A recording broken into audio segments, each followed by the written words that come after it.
Wara li l-Prim Ministru għal darb'oħra tilef il-maġġoranza parlamentari u salva biss bil-casting vote tal-Speaker, mill-ewwel talab li jittieħed vot ta' fiduċja fil-Gvern tiegħu nhar it-tlieta li ġej.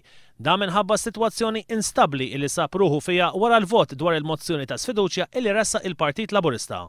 Wara l-vot li tieħed fit-tmiem is-seduta parlamentari fejn kellu jkun il-vot tal-Speaker li salva lill-Ministru Austin Gatt, il-Prim Ministru Lawrence Gonzi irrikonoxxa li dan huwa mument diffiċli għall-Gvern tiegħu, tant illi ħass il-ħtieġa li biex ikompli jmexxi il-pajjiż għandu bżonn li serraħ rasu mill-appoġġ tal-grupp parlamentari tiegħu. Jiena l-ewwel dover tiegħi u sħabi il-Ministri bil-grupp parlamentari kollu, inkluż l-Onorevoli De Bono, il-koll nafu li l-ewwel dover tagħna hu li nagħtu l-istabilità li dal-pajjiż għandu bżonn.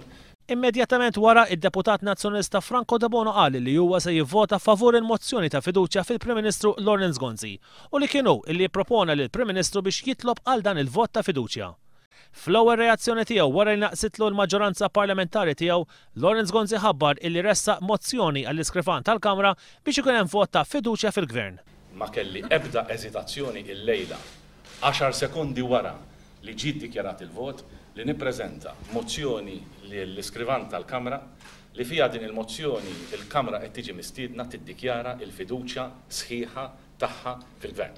Meta mistoqsi dwar il-futur ta' Franco De Bono bħala assistent parlamentari fl-uffiċċju tal-Prim Ministru stess, Lawrence Gonzi qal biss illi wieħed irid jara din il-pożizzjoni sewwa fil-jiem li ġejjin u l-importanti hu illi jkollu stabilità fil-Gvern tiegħu.